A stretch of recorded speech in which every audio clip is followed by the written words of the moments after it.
propose a toast not to give a long speech. We're in the parliamentary precinct, but it's not really an occasion for long speeches.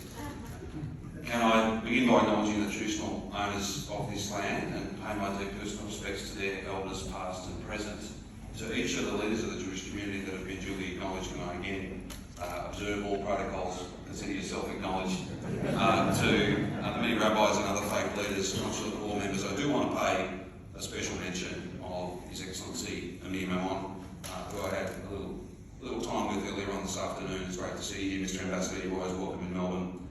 Please give the Ambassador a warm round of applause.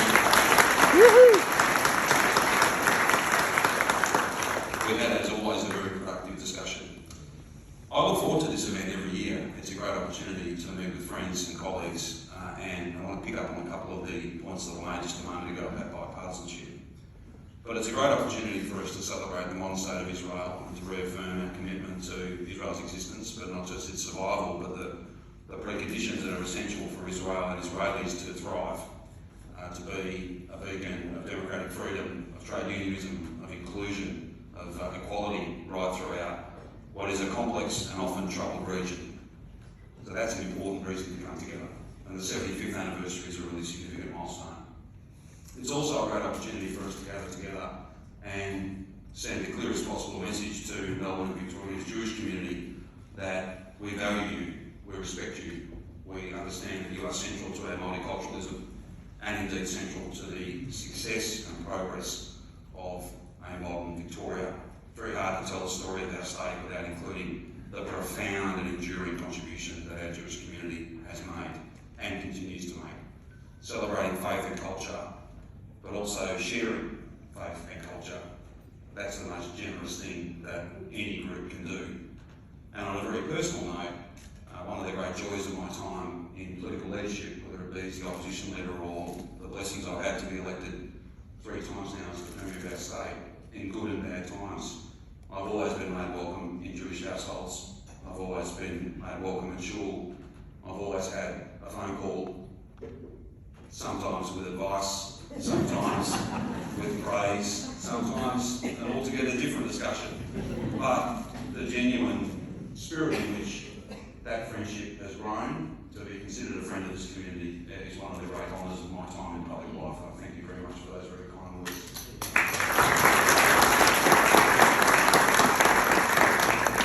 We heard a moment ago about bipartisanship, and I do want to acknowledge that John Pursuto is here and many other colleagues from both sides of the aisle. And I know it's always been important to the Jewish community that issues of Israel's sovereignty, Israel's right to exist within safe, well-defined and secure borders, Israel, as I said, a beacon of democratic freedom, the only true democracy in the region, one might argue. All of those things, it's always been important to the community that that's been beyond the mainstream political contest. Because if it were drawn into a mainstream political contest, then the majority of fair-minded Victorians who support peace in the region, yes, but support the contribution of the community here and the existence of Israel there, that might fall off. That might be up for grabs. That might be part of a political contest. To the extent that I've been able to make a contribution towards that bipartisan clarity, I'm proud to have done that, and I understand how important it is, and to see the opposition leader here as well, and to see so many colleagues, as I said, from both sides of politics is really important, valued by the community, and I think really important as well. On multiculturalism more broadly, we're better for our differences. We're better for our shared experience, but also our unique perspective, our faith, our culture, our language, our point of view.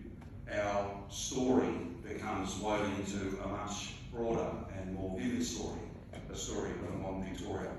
The Jewish community is a really important part of that and always will be.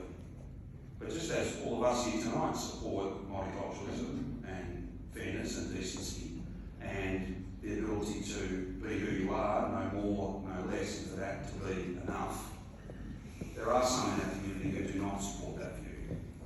And whilst there was a discussion, and I'm not going to stray into Israeli domestic politics tonight, Mr. Ambassador, you'll be grateful for that, I'm sure. I want to talk about some different protests that, rather than having symbols of unity and hope and freedom and 75 proud years of struggle and absolute success, we had some hateful, evil, shameful symbols just across the road here on the steps of our Parliament. budget commitments. I won't go through all the other things that we've done in recent times, but I did just want to touch on the fact that I'm sure that there'll be bipartisan support. Just as we ban symbols of hate, we'll ban gestures of hate as well. And that isn't easy. It needs to be done properly. But I think working together in bipartisan ways in Parliament, we can be at our best. And that Nazi salute can be banned, can be illegal. It ought to be, and it will be in the great state of Victoria.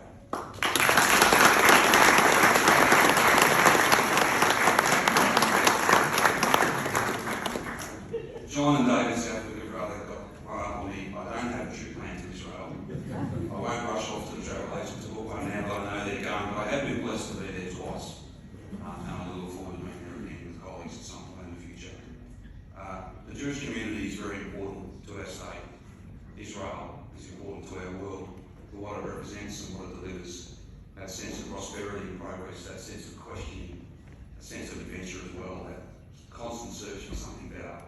That culture of innovation and so much more is critically important and something that everyone should be proud of. And tonight is a really important opportunity for us to celebrate that. I did promise not a long speech, so it falls to me simply, this is just a long way of saying thank you so much, but it simply falls to me now to hopefully receive a glass of sparkling wine. Thank you so much.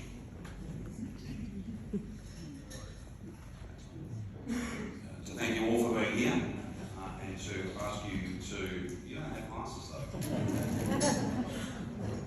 The camera's pointing this way, so no one